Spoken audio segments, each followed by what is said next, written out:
Good evening. My name is BJ Ward. I'm the Director of the Visiting Author Series at Warren County Community College. I'd like to welcome you tonight to an event called Poetic Reciprocity, featuring Patrick Rosal and Ross Gay. First, I need to thank a couple entities that support this Visiting Author Series throughout the year.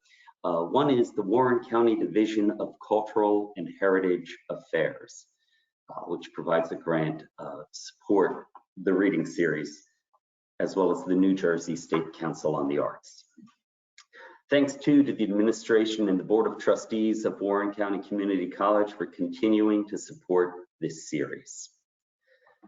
Ross Gay is the author of 4 books of poetry, Against Which, Bringing the Shovel Down, Beholding, and Catalog of Unabashed Gratitude, which is the winner of the 2015 National Book Critics Circle Award and the 2016 Kingsley Tufts Poetry Award.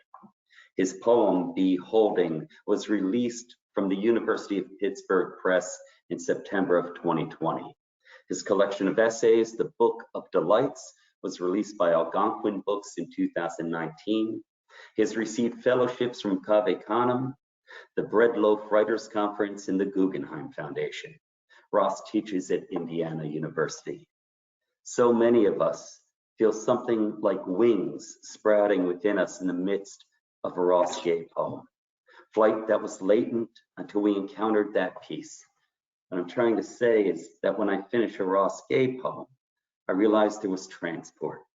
And then I looked down and there is his book, still splayed open before me in my still hands, a little wingspan he crafted, as if just for me, yet I know I'm not alone in that feeling.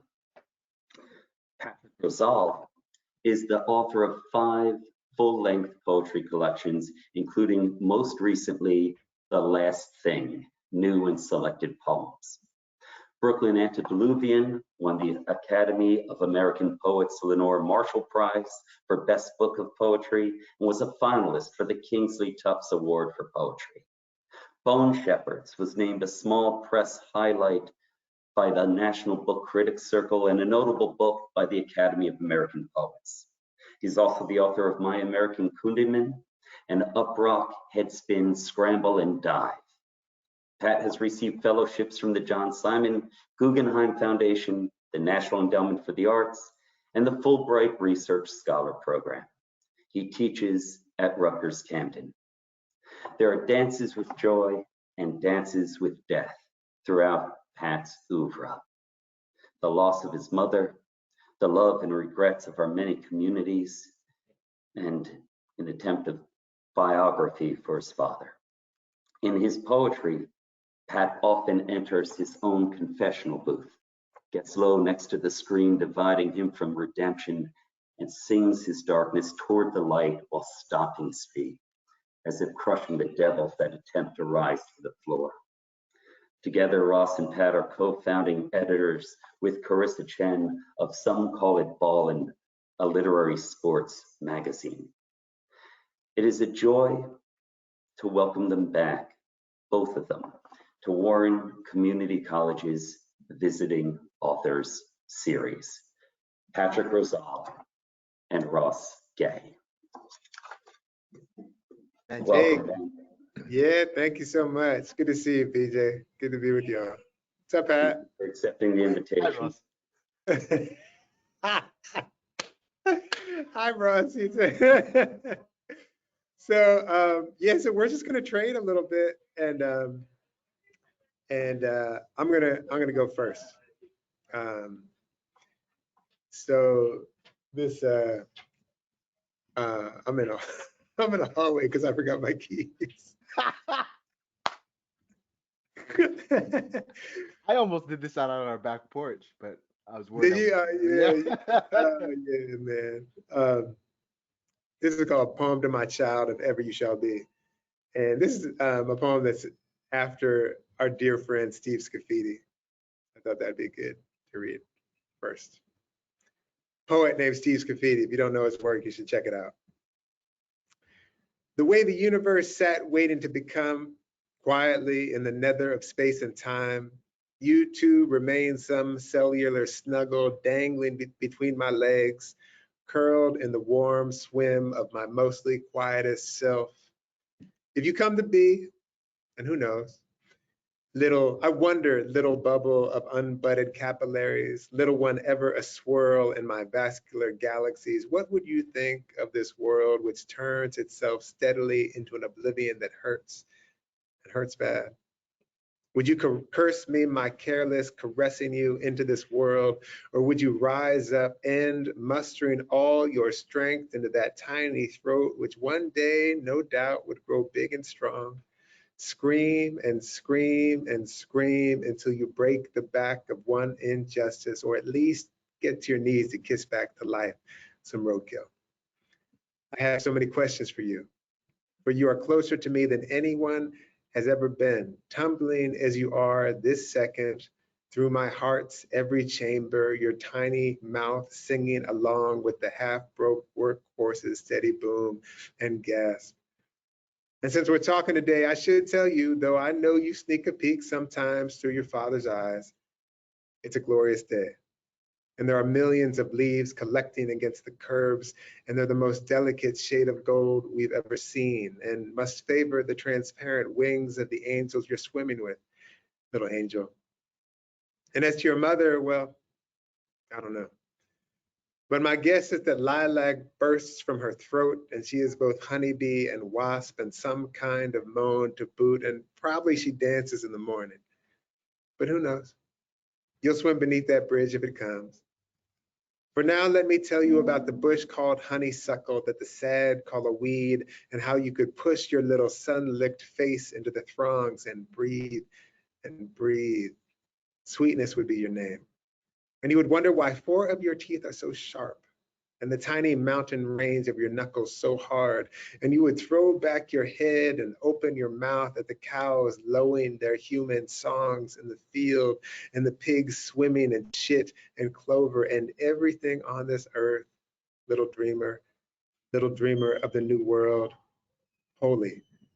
Every raindrop and sand grain and blade of grass worthy of gasp and joy and love, tiny shaman, tiny blood thrusts, tiny trillion cells trilling and trilling, little dreamer, little hard hat, little heartbeat, little best of me.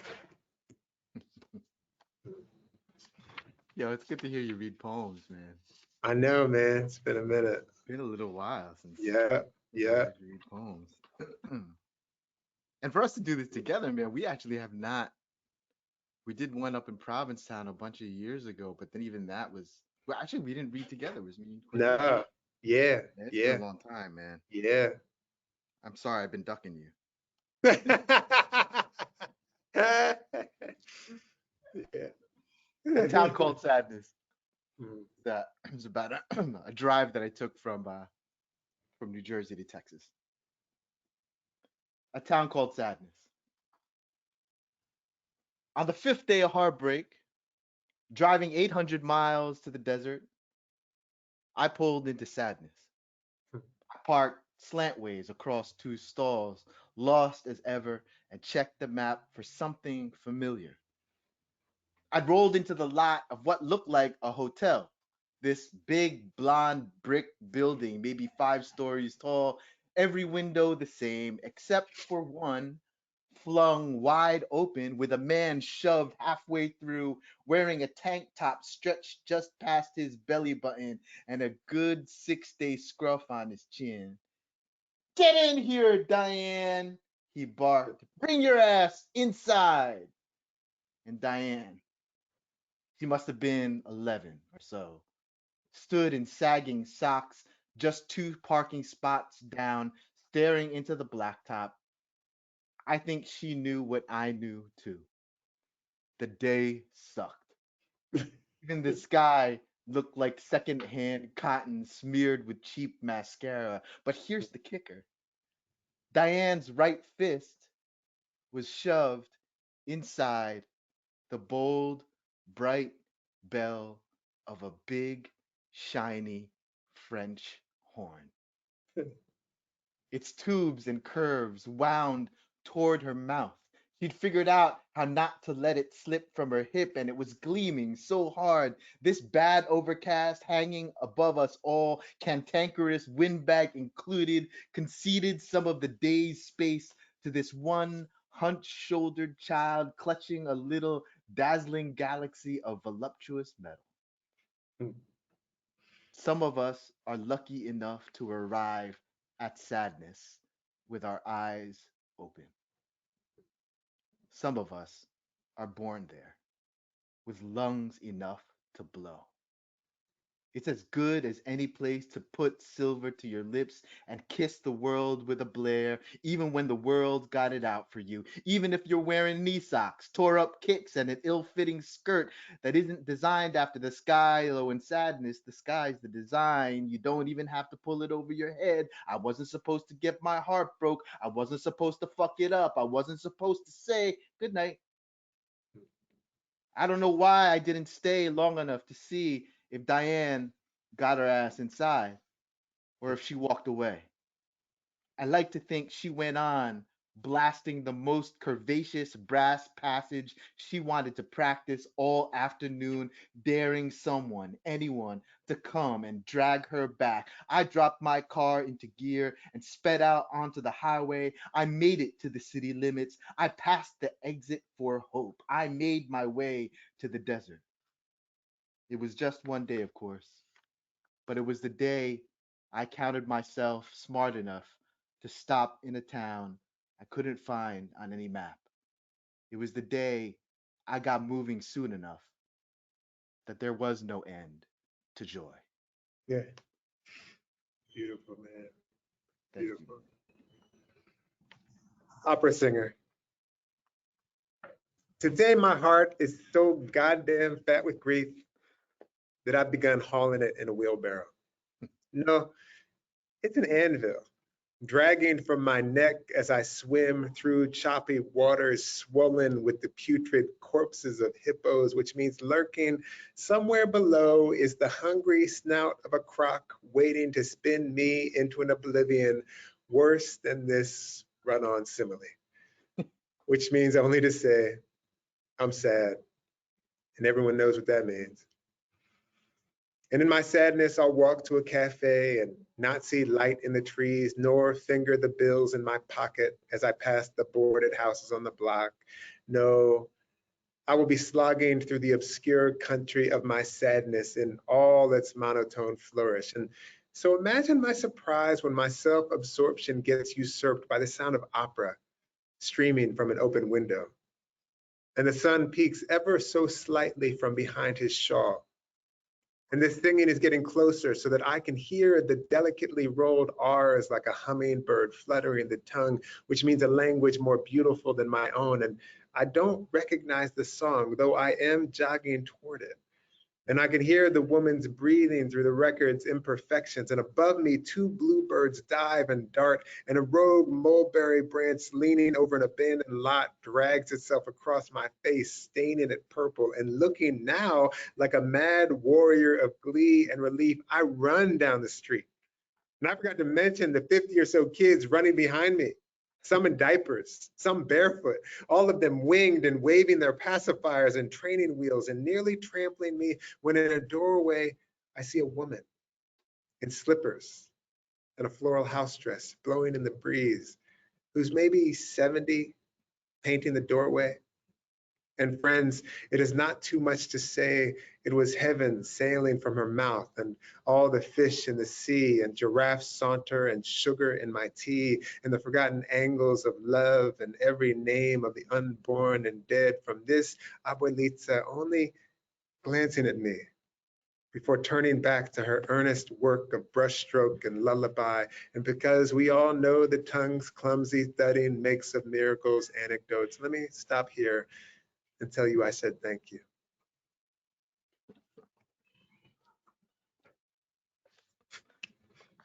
Man, you could write, man. See, we talk to each other. We're always talking to each other. It ain't done. It ain't done. I'm gonna read the changing hymn. So I gotta say a little bit about this poem that I This is for my wife, Mary Rose, but I wrote it before she and I met, before we got married, before we even met. My ex, whom I'm still close with, was I when I read it to her, she was like, "That's not about me." Ah, ah, Ever tell you that story? no, that's a good Then, story. then when I was putting this book together, I started revising this poem, and Mary Rose, we were living in this house, and Mary Rose, I was like, "Oh my God, this is so much about the woman that I ended up marrying in my life." Mm, So, changing him. Allegory, the singing lover. This is longish, by the way, Ross. If you want to do it. I got one. Yep. For Mary Rose. During the trouble years, my love sang the same song every day. But every day she changed slightly the words. One day she sang a song for sweepers, and the next day the sweepers became hangmen. On Friday, the hangmen turned into willows. In September, the willows turned back to broomsticks, broken in the hands of janitors. She and I used to play a game waiting for the ferry or on long walks to my auntie's house. One of us would begin a song, and the other would repeat the line, changing just one word back and forth like that, drawing and redrawing the images in the lyrics, each time growing an extra eye or a tongue or losing a foot one word at a time. The game gave us nuns whom we loved on skateboards and who ate steamed buns in Muncie, where they confessed to the best Western dish. They were once boys who were once orchids, who were snakes first slithering through midtown palaces, blazing on trains turned rocket ships in Oxnard and tractors in Parlin before straddling massive salamanders in Paris, where the sisters farted on the heads of billionaires and shook tambourines in their yellow teeth before they got down on their knees and prayed, and the cold mist of the ferry was always good, and the cold air between our house and my auntie's just as good. My darling loved most to sing in dark places, especially dank bars packed with locals who were swift to rise from their crummy chairs and stagger to their feet, setting their drinks on the closest table, or they'd simply fling their glasses to the floor to finally hold one another so close they could sniff each other's cheeks, though hardly anyone knew another's name.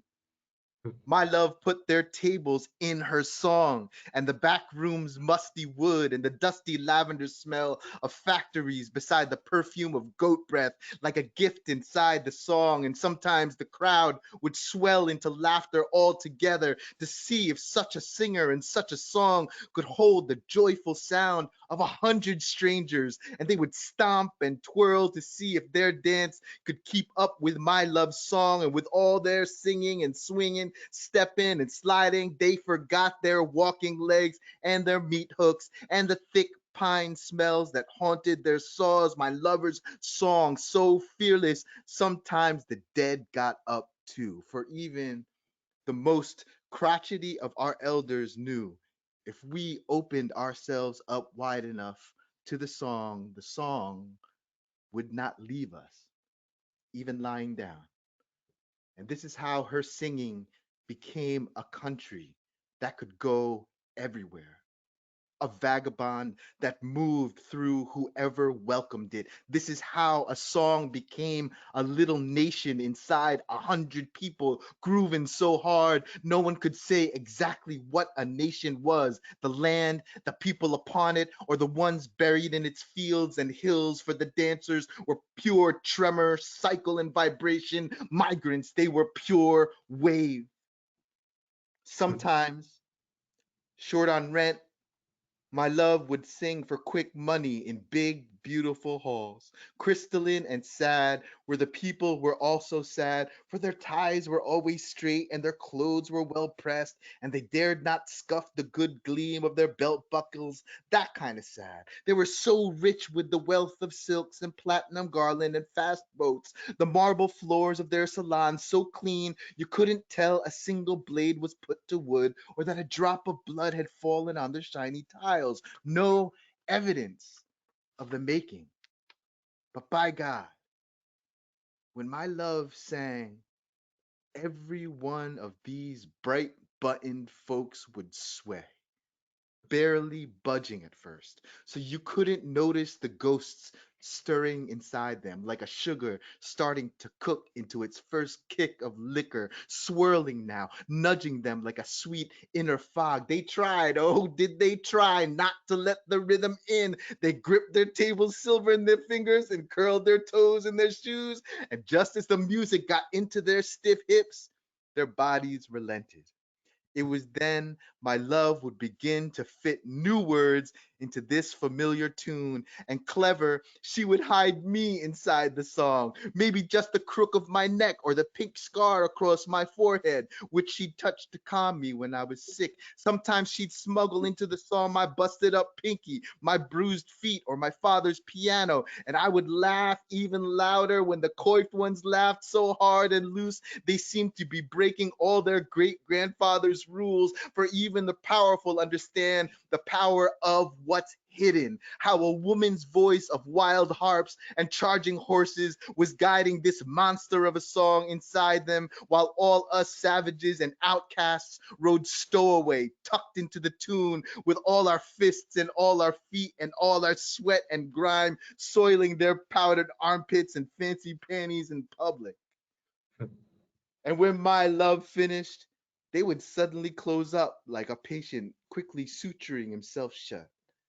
At the end of the night, their long candles burned to their bit wicks. A few of them would approach my love and shake her hand as if she had only one arm. They'd thank her as if she had no eyes to kiss. And she would tell me going home, she knew the song would not stay inside them the way it seemed to abide in us, that spirit which makes the hammer and hoe blade ring, and the hospital's faucet water so cool to the lips you might lick the spigot, and the engine of the trolley rattle hot, this very old spark of the body working and working and working it all on out. And there were mornings, though awake, my love would lie in bed like empty luggage. For many nights she moaned in her sleep as if the song were leaving her for good too. But then, in a week or month, often after the winter cold lost its sting to the first ginkgo buds, we'd lift our heads at the same time and hear a small breaking, the cracking of a crate, smashed glass and crystal, which gave way to flutes and cuckoos, the heavy steps of old ghosts to keep the new ghosts company, this widening country of wandering bodies, all the sound through which she roamed, and every sound which roamed within us, she made and unmade and remade again in the troubled time. Everything she sang and unsang out of fevers and blood, where no one was ever lonely. She never wanted others to be lonely. She sang so no one would ever be lonely. I'm speaking in the past, as if we will never exist again. And yet, every song changes as it goes. We've already begun to turn into tomorrow. We are the soonest sounds to come.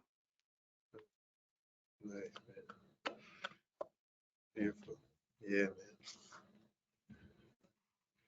I'm going to read an essay from the Joy book. So for those of you, I have a book coming in October. It's called Inciting Joy. Incite, like to incite a riot.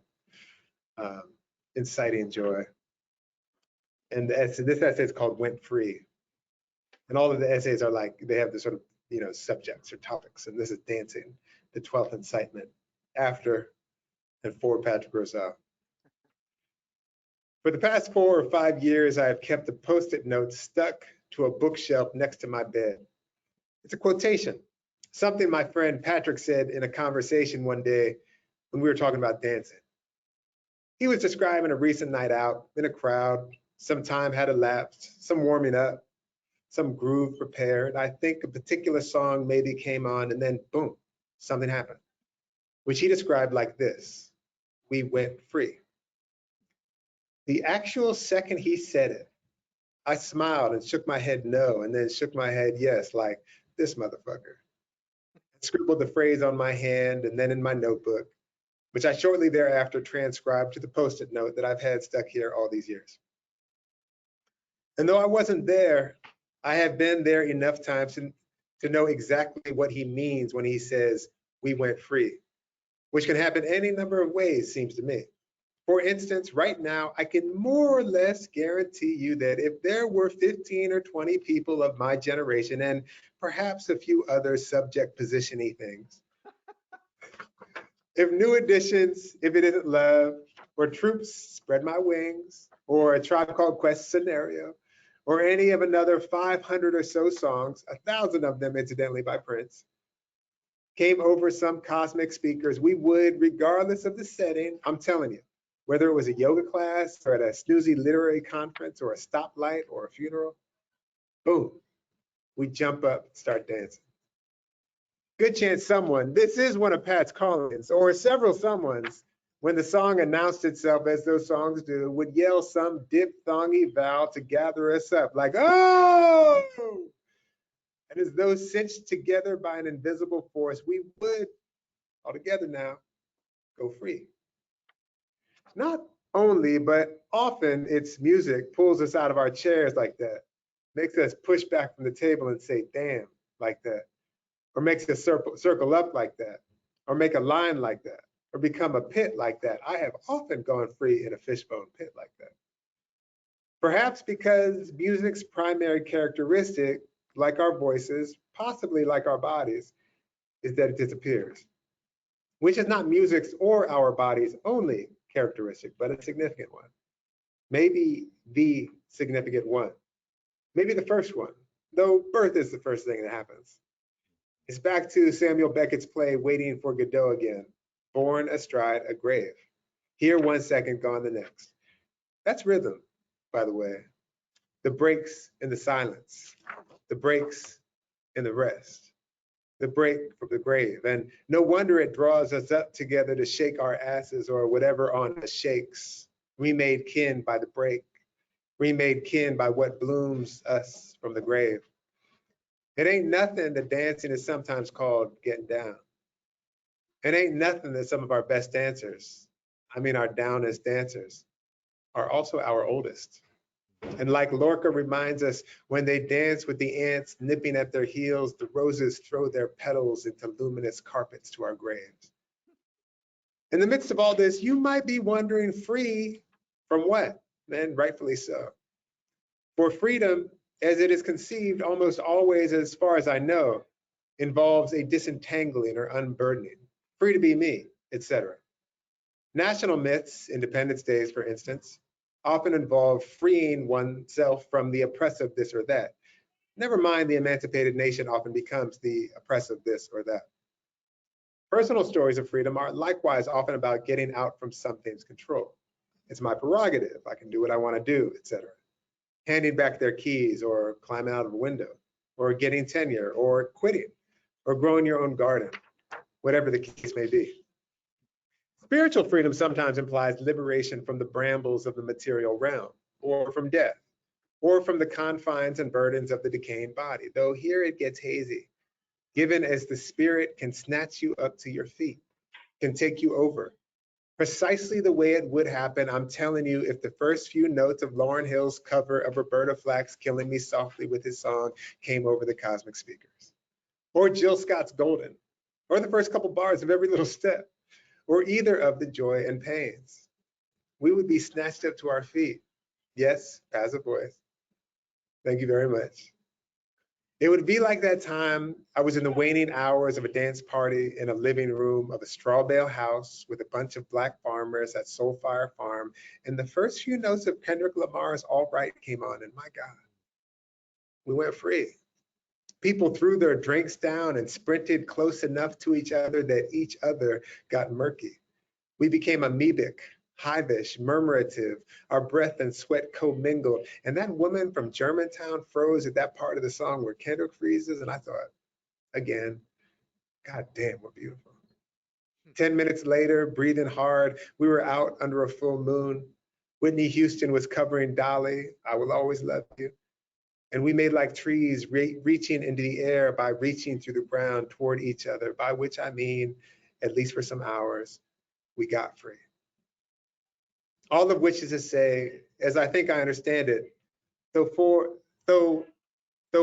sure, all of which is to say, as I think I understand it, though for sure the free-going Pat was talking about could be cracking the shackles of anything that keeps us from dancing hard together, police of every stripe, inside and out, whose job is mainly to quell precisely this. We went implies that the getting there, the escape or flight, is always together. There is no freedom, despite all that pervasive, ubiquitous, bogus, me against the world, self-made bootstrap baloney. Absent we. Not some pipsqueak we either, the we born astride a grave, which is everyone, with whom we belong when we dance like this. Sweaty and funky and groany, and if your knee or your back or your hip hurts, if the chair of your wheel squeaks or you can't see or your heart is broken in two, me too. Me too. Let's let it be ours again. Oh! It means let's get up now. It means this is how we get down. Man, I love hearing you read that out loud, man. And I don't think that I heard the final of that actually. Nah, man. Yeah, that one's a little tidier. And also travels quite a Yeah, bit. yeah. I mean, I know I'm gonna read another poem, but I just want to say, like, I feel like probably for both of us, dancing taught us how to write. Yeah, man. Get taken over like that, that feeling of of being with other people and getting taken over and really surrendering to it. Like that's a feeling. That's a special feeling. That you can't teach it either. But I could hear it. I could definitely hear it in that essay. I could barely tell that's an essay. You started off, and I was like, "Oh, he's going to sing now, huh?" I got a shortish one. Um, also about dancing together. Nice. When Prince was Filipino. Yeah. It was 1983. I was 14 years old. The night Charmaine Makaiyak led me in secret to the basement kitchen of St. Matt's cafeteria. She put her lips on my left earlobe and soft sang two choruses of Prince's Do Me, so I might finally learn how to slow dance right. Was it winter? Because the prettiest sophomore of the annual Filipino Family Gala took my hand and an icy wave climbed up my banks. A blizzard wind shook both my alleys and all my leaves fell off my trees.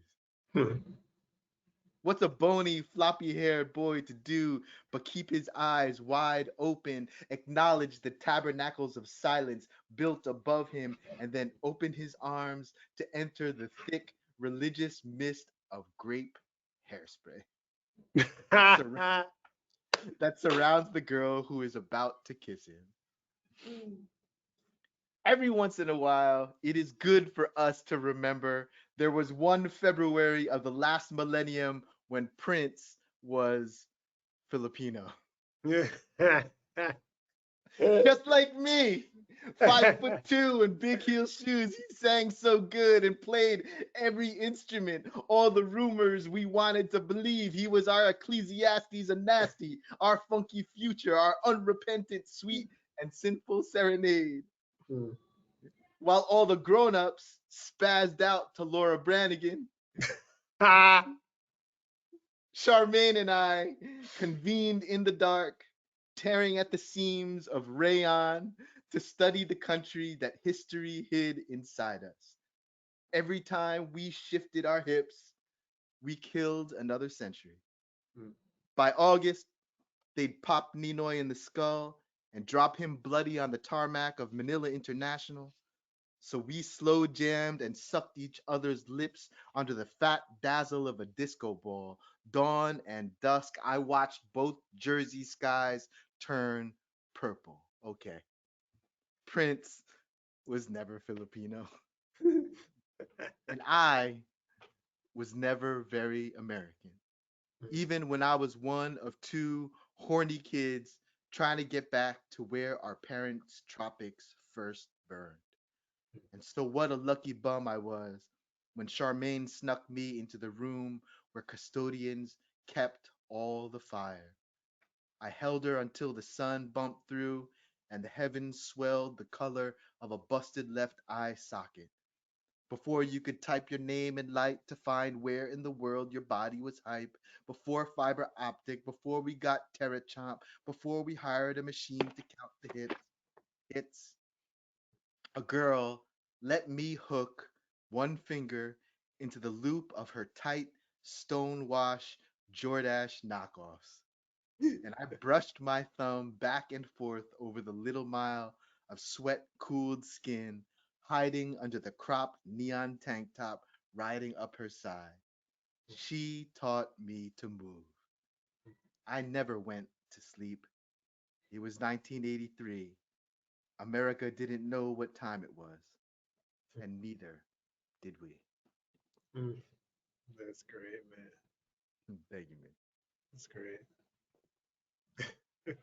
I was gonna read my I was gonna read my little essay about the bars and say, speaking of Filipinos, but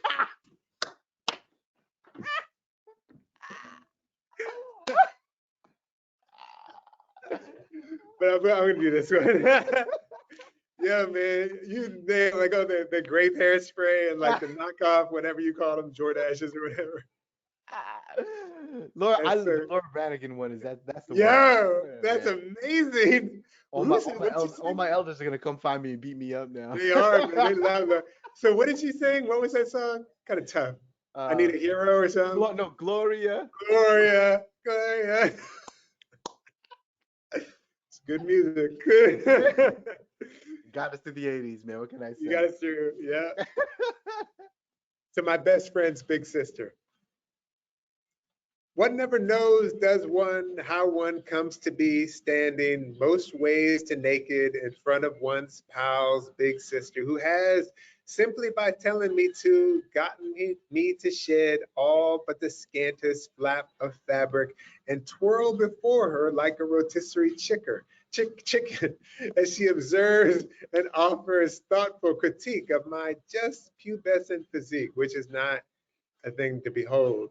What with my damp trunks clinging to my damp crotch, and proportion and grace are words the definition of which I don't yet know. Nor did I ask the many-skirted scientist sitting open-legged and now shoeless on my mom's couch, though it may have been just this morning while chucking papers I heard through the Rob bass and DJ Easy Rock pulsing my Walkman, a mourning dove struggling, snared in the downspout's mouth, and without lowering the volume or missing a verse, I crinkled the rusted aluminum trap enough that with a little wriggle it was free, and it did not at once wobble to some power line, but sat on my hand and looked at me for at least one verse of It Takes Two, sort of bobbing its head and cooing once or twice before flopping off.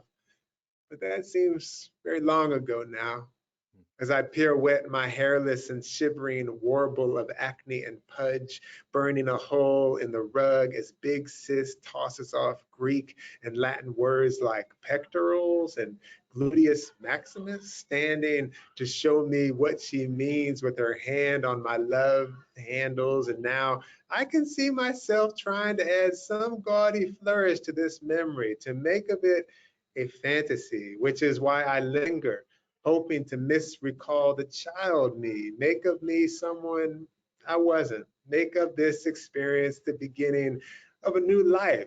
Gilded doors kicked open, blaring trombones, a full beard, Isaac Hayes singing in the background, and me thundering forth on the wild steed of emergent manhood. But I think this child was not that child. Obscuring as he was his breasts by tucking his hands into his armpits, and having never even made love to himself yet, was not really a candidate for much besides the chill of a minor shame that he would forget for 15 years. One of what would prove to be many such shames stitched together like a quilt, with all its just legible patterning, which could be a thing heavy and warm to be buried in, or instead might be held up to the light, where we see the threads barely holding, so human and frail, so beautiful and sad and small from this remove. Beautiful, man. Thank you. It's like, excuse me, these soundtracks, you know, Mm, the apparently casual listening of us, you know, growing up, wasn't casual at all. man, it was like it was theorizing, Yeah, you know. it was studying for real, It man. was studying. I mean, the kind of Yeah. the waking up and the listening all at the same time. I mean, they're all so kind of tied up in one another. Totally. You know, there's a way too, like just being, you know, being a poet and a musician that like it's that kind of it's that kind of being awake to your sonic world that, you know, you could jettison that pretty quick when you grow up. You know, if you get adult and you're grown and following all the rules, you can decide to kind of drop all that stuff. But I'm trying to, I mean, clearly for you, but for me too, you know, like I'm trying to keep it alive, you know, that kind of listening. Let me see. I mean, partly too, because it's like listening when you don't yet know quite how to listen. That's That's it. part of it, you know? Yeah, that's true. You're learning how to listen. How do you be learning how to listen for the rest of your life? That's it, man. That's really good. I mean, I feel like that's what I'm trying to do now. I got all these like crazy ass instruments. I know, man. Look at your headphones. Look at your headphones, man. Look at my headphones.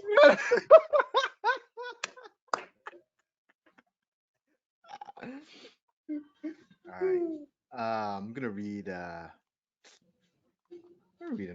older joint. The Lenda Undone. How are we doing on time? Mm. This is after Cornelius Eady's Gratitude. The Lenda Undone. And so we've all been told to shut up. Don't talk, they say, too fast, too loud, or for too long. Don't take too much time trying to tell the truth.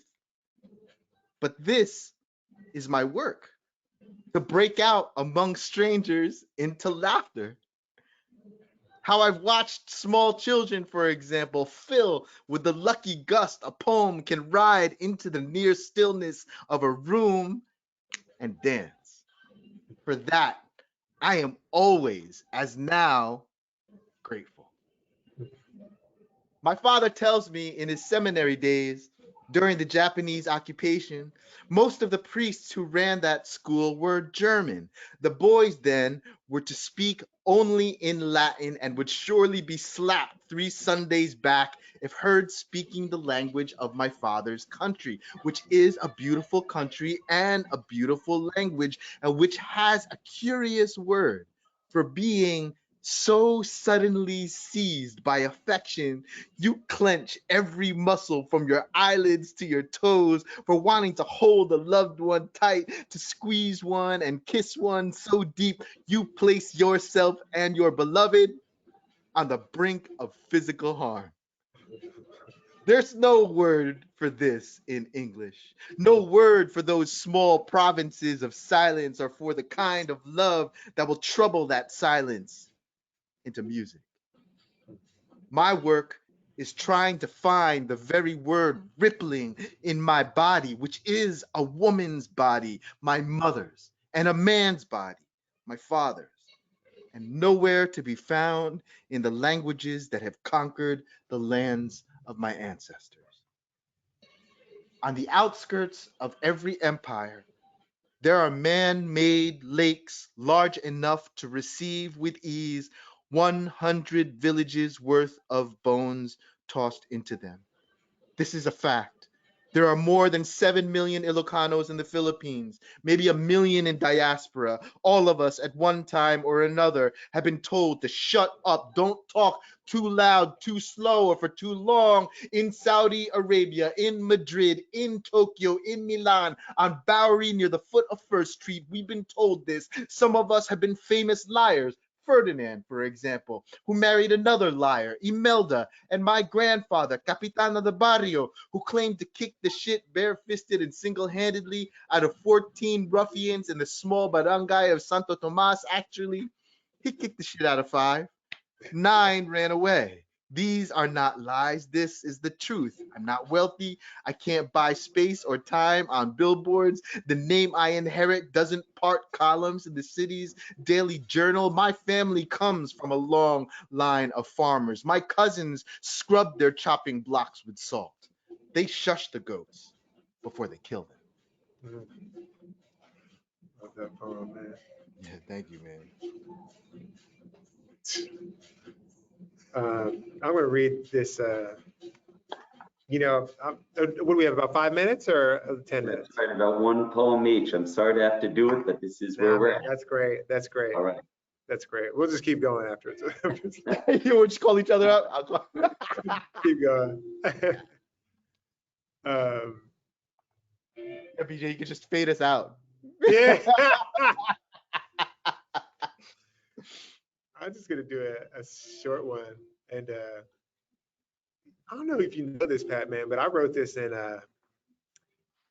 Austin when I was visiting you that time when we did the dance, when we made that dance. Sorrow is not my name. I wrote that down there. So this is a poem after Gwendolyn Brooks's poem, "To the Dead Who Want to Die," no, "To the Young Who Want to Die." And I basically just kind of used the last line of my poem is the last line of her poem, more or less.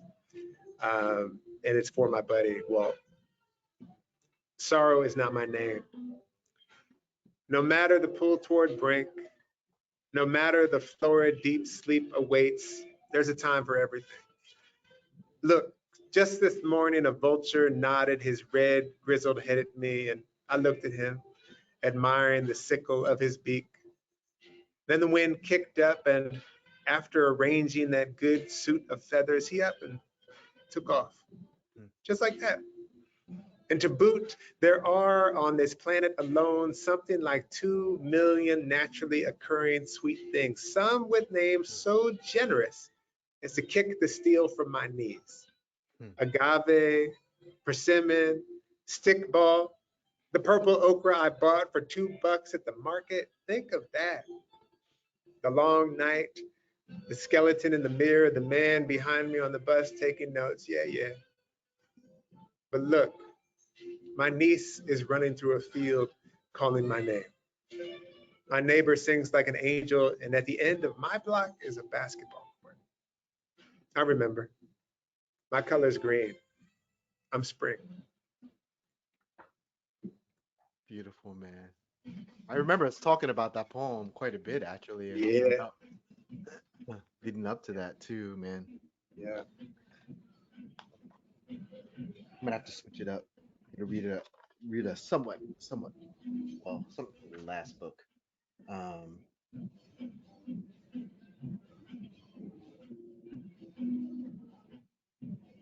Just give me a second here. I can't even remember the name of it. Got it. It's from the last book. BJ, thanks, man. Ross, Yeah, man. BJ. Same. You cannot go to the God you love with your 2 legs. And because you're not an antelope or a dog, you think you can't drop your other 2 limbs down and charge toward the eternal heart. But you must fall in love so deeply. Those other legs are yours too. The ones that have hauled their strange body through a city of millions in less than a day, at its own pace, in its own pain. And because you cannot make the pace of the one whom you love your own, and because you cannot make the pain of the one you love your own pain, your separate aches must meet somewhere, poised in the heaven between your bodies, the skylines turned on their sides, reminders of what once was, what every man and woman must build upon, build from the body, the miserable, weeping body, the deep, bony awkwardness of love in the bed. If you've kissed bricks in secret, or fallen asleep where there was no bed, or spent time lighting a fire, then you know the beginning of love. And maybe you know the end of it. And maybe you know the far ends, the doors where loved ones enter to check on you. It's not someone else speaking when you hear, I love you. It's only the nighttime pouring into the breast's day, sunset, love, the thousand exits, a thousand ways to know your elbow from your ass, a simple dozen troubled hunters laying all their guns down, that one day they may be among the first to step into your devastated rooms and say, enough now, enough. Mm.